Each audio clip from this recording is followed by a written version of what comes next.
એકદમ ટેસ્ટી એવી સાબુદાણાની ખીચડીની recipe share કરું છું.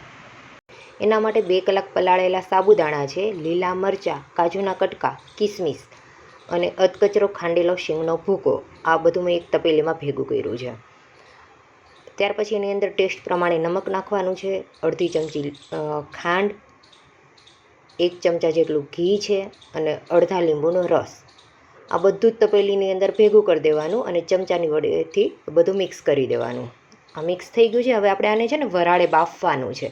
એના માટે તપેલીની અંદર વચ્ચે આવી રીતે ખાડો કરવાનો, જેથી એ બરાબર બફાઈ જાય. જો બટેટાના કટકા નાખવા હોય તો એ પણ તમે નાખી શકો છો, પણ અત્યારે હું બટેટાનો નથી યુઝ કરતી. હવે મેં કુકરની અંદર પાણી લીધું છે. પાણી ગરમ થઈ જાય એટલે આપણે જે તપેલીમાં તૈયાર કરી હતી ખીચડી એ મૂકી દેવાની. એને રકાબીથી મેં ઢાંકી દીધી છે અને કુકરનું ઢાંકણું બંધ કરવાનું છે. એમાં સીટી નથી લગાડવાની, એકદમ ધીમા ગેસે 10 મિનિટ માટે રહેવા દેવાની છે, એટલે તમારી ખીચડી તૈયાર થઈ જશે.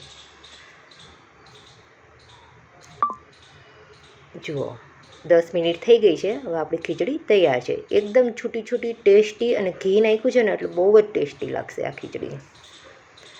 હવે આની અંદર તમે મીઠો ચેવડો કે તીખો ચેવડો જે આવે છે ફરાળી, એ નાખીને પણ તમે ખાઈ શકો છો, પણ અત્યારે હું સિમ્પલ રીતે સર્વ કરું છું. જો કેવી સરસ છે.